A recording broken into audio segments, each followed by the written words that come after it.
Hi, my name is Megan Allen.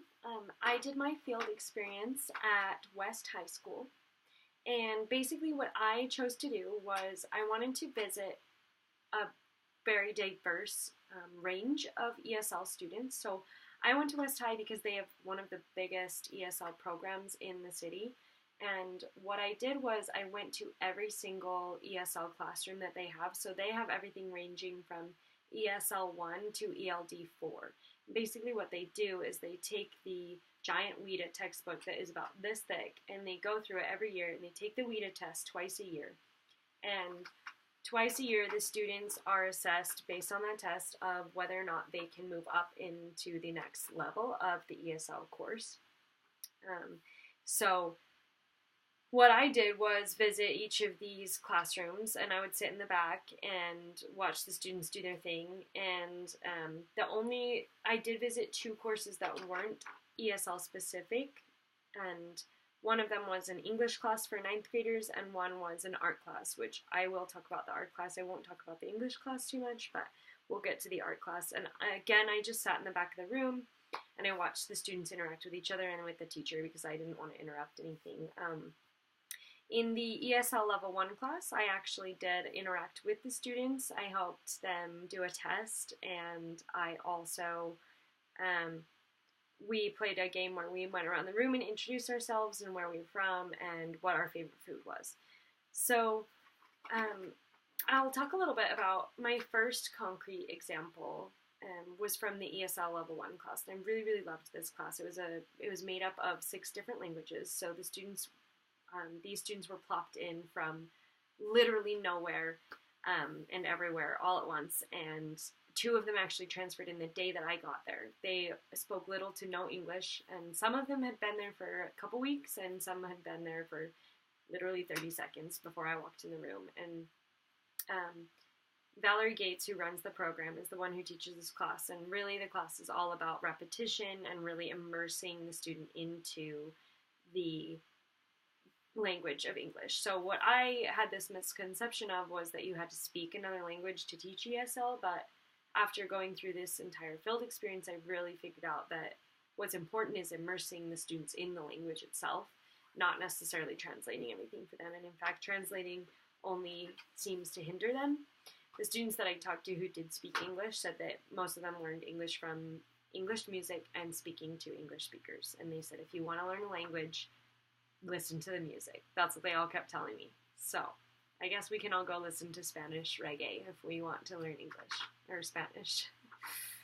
So the first concrete example I have is in that ESL Level 1 class, the students were learning they were learning occupations. So it's basically run the same way that we would run a beginning level college language course. So you learn the colors, you learn simple verbs, you learn to be, to has, to have, and you also learn occupations. So the students were learning what different occupations were, and one of them was chef. And Valerie was really focused on learning the phonetics of those words. So chef is a really, really, really hard word phonetically for students. It's that soft sh sound. And so what she did was she broke it down into, this is a French word that it looks like it says chef, and a lot of the students wanted to pronounce it chef, but it's really chef. So she spent about 15 minutes directly addressing each and every student and having them go around the room and repeat the word chef using the sh sound. So it was really cool because a lot of them struggled with that aspect of the phonetics at first, and then by the end of it, they had repeated it enough that they all felt really confident when she said, "What does this man do?" And she would point to a picture of a chef, and they said, "He's a chef." So that was the first concrete example. The second concrete example I have was students in the ELD Level 4. So that's English Language Development Level 4. What these students do is they are preparing for more real-world and professional situations. So they take, it's the study of semantics and syntax in this class. So where college textbooks and professional language are really, really word-heavy, they basically we're learning how to understand these kinds of situations. So what the first thing they did was they came in and they were learning the words. They were called precise words, so they were learning the semantics and syntax of precise words versus everyday words. So words like adolescent, sleep deprivation, and mental health. And they had this project that talked about what the effects are on mental health of sleep deprivation for adolescents, and they had to change all those words to words that made more sense to them so that they could actually learn those words and then use them in conversation. So then what they would do is they would work with their partners and they would write in rounds a 10-minute paper, it was called, where they would talk to each other, and they were also learning how to formally agree and disagree, basically like a persuasive essay.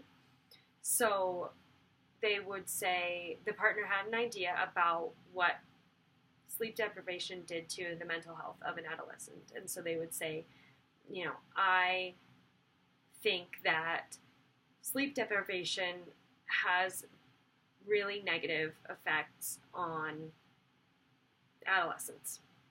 And the partner, and I actually have one of the examples up here on my computer, the partner would say something along the effects of, and this is drawn from a student, so this is my written concrete example.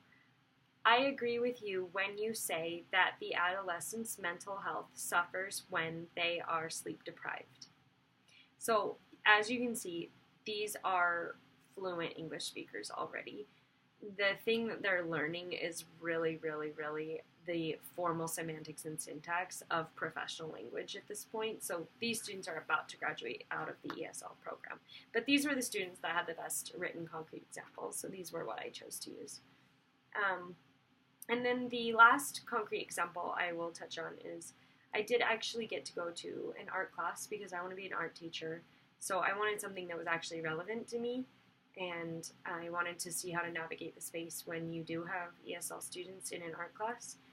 And what happened was I went to this art class and they were learning perception drawing, which it's already a really hard concept to teach English speakers. It's very, very complicated, and I honestly didn't even really learn it until I was in college. So the fact that she was teaching this to high schoolers and then teaching it to a classroom of high schoolers where 30% of them were English second language, and I would argue more because most of West High is English second language learners. And what happened was Hector, who had just transferred into the ESL level 1 class that I talked about, he transferred in the day that I was visiting. He was in this art class. They put him in this art class, and he didn't speak any English whatsoever, and the teacher decided to put him next to somebody who spoke Spanish and a little bit of English, and had that student then translate. And she had me sit next to him so that I could help him, and it was so, so difficult because I was sitting with Hector and I was saying to Hector, can you draw this? Can you draw these 2 lines leading to this vanishing point?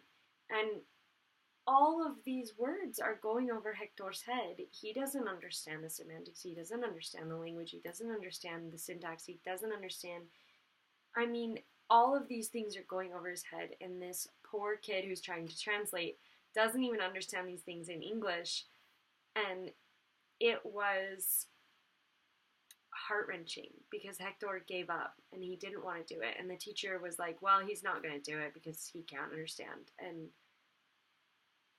I had a really hard time sitting with that feeling, just knowing that there was this student who was being neglected because he could not speak English, and that he was probably going to be neglected for honestly the rest of the year because he couldn't speak English. And that was really, really, really hard for me to watch.